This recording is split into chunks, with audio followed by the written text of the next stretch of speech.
सुप्रभात, अभिनंदन। बच्चों, सबसे पहले आज मैं आपसे एक प्रश्न जानना चाहूंगी कि हमारे जीवन के लिए सबसे अधिक महत्वपूर्ण क्या है। तो इसके लिए हमारा उत्तर होगा कि हवा, जल और भोजन। भोजन के बिना अगर हम 2 दिन जिंदा रह सकते हैं, 3 दिन जिंदा रह सकते हैं, तो जल के बिना हम 1 दिन भी जिंदा नहीं रह सकते और वायु के बिना, हवा के बिना तो एक पल भी हमारा जीना बहुत मुश्किल है। जी हाँ, ये 3 हमारी मूलभूत आवश्यकताएं हैं जो हमारे जीवन के लिए आवश्यक हैं।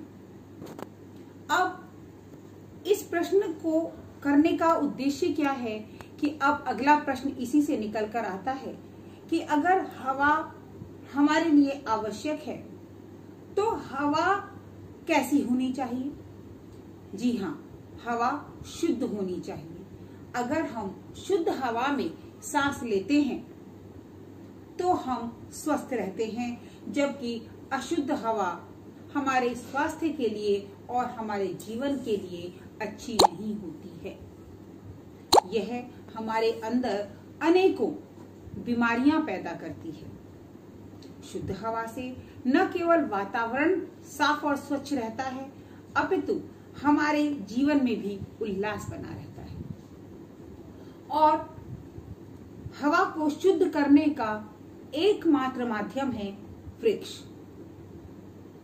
अभी पिछली कक्षा में मैंने आपको वृक्षों पर एक कविता सुनाई थी। हमने कविता गायन किया था और कुछ बच्चों ने तो बहुत अच्छी प्रस्तुति देकर उस कविता को गाकर मंत्रमुग्ध सा कर दिया था। जी हाँ, और इसलिए मैं चाहूंगी कि आप में से जिन बच्चों ने अभी तक मुझे इस कविता को गाकर नहीं सुनाया है, वो भी इसे गाने का प्रयत्न करें, उसकी वीडियो बनाएं, वृक्षों के महत्व को समझें और उस वीडियो को मुझे अवश्य भेजें। अब हम अपनी जो हमारी पुस्तिका है उसकी तरफ बढ़ते हैं। इस प्रकार हमारी इस पाठ्य पुस्तिका में यह जो पाठ है वृक्ष पर ही आधारित है। आज हम इस पाठ को पढ़ेंगे और इसके अनुवाद को समझेंगे।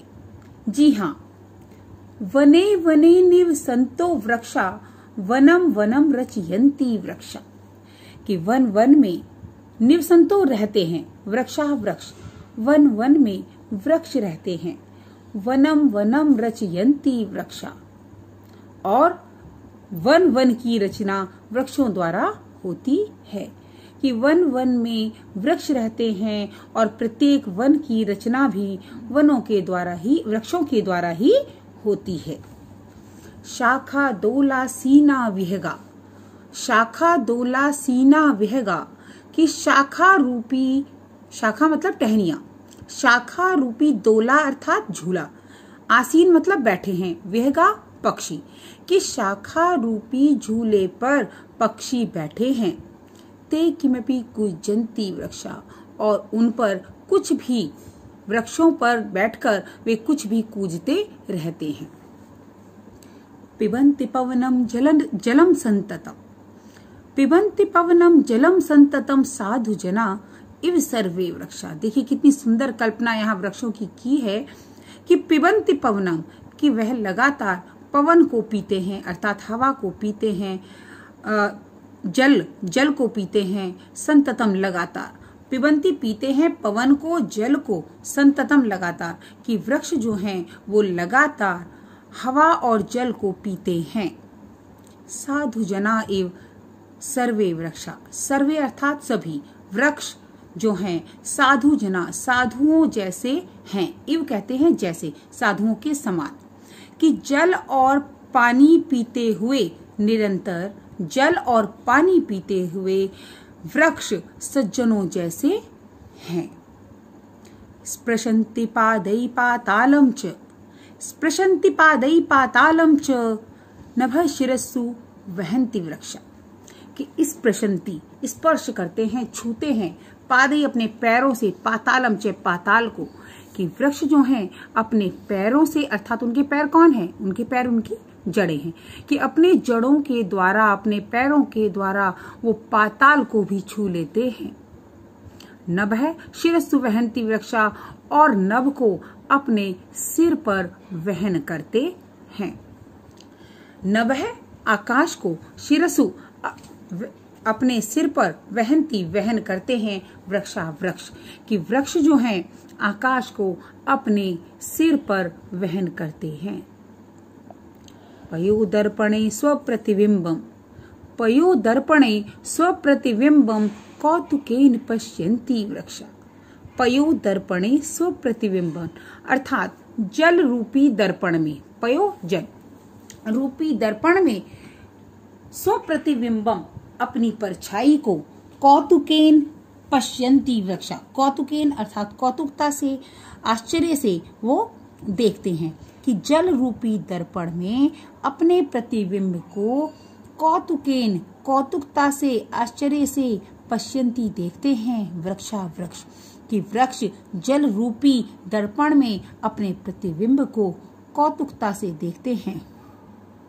आगे देखेंगे, प्रसार्य स्वच्छाया संस्तरणम कुर्वन्ति सत्कारम वृक्षा, प्रसार्य स्वच्छाया संस्तरणम कुर्वन्ति सत्कारम वृक्षा, कि अपनी छाया को सब जगह प्रसार्य करते हुए, प्रसार्य कहते हैं फैलाते हुए, कि सभी जगह अपनी छाया को फैलाते हुए, कुर्वन्ति सत्कारम वृक्षा, कि वृक्ष जो हैं सभी का सत्कार करते हैं, सभी का सत्कार करते हैं। इस प्रकार मैंने आपको एक एक पंक्ति का अर्थ समझाया।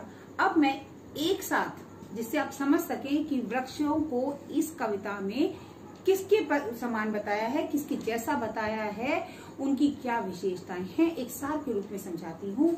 कि वृक्ष जो हैं वो वनों में निवास करते हैं, वनों की रचना वृक्षों के द्वारा होती है, वृक्षों की शाखाओं पर, झूले रूपी शाखाओं पर जो है पक्षी बैठते हैं और कूदते हैं।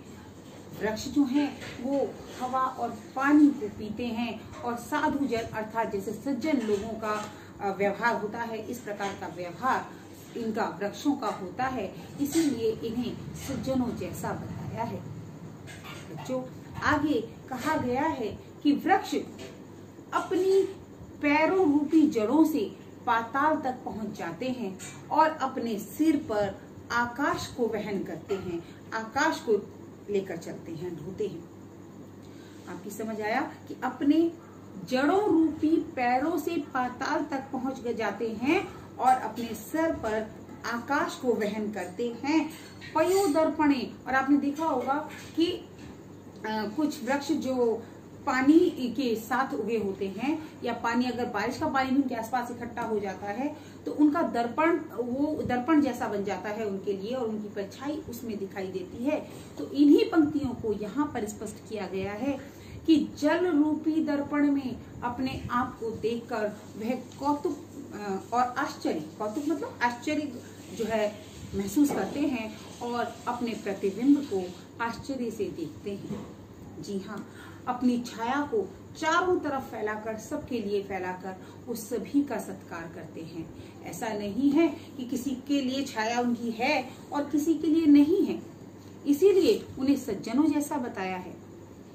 और इन पंक्तियों के माध्यम से शायद आपको वृक्षों की वास्तविक स्थिति जो इस कविता के माध्यम से कवि हर्षदेव माधव जी ने बताने की कोशिश की है, आपको स्पष्ट हो गई होगी। वैसे आप सभी को वृक्षों की महत्व के विषय में बहुत ज्ञान है, हम पहले भी इस विषय में बात कर चुके हैं।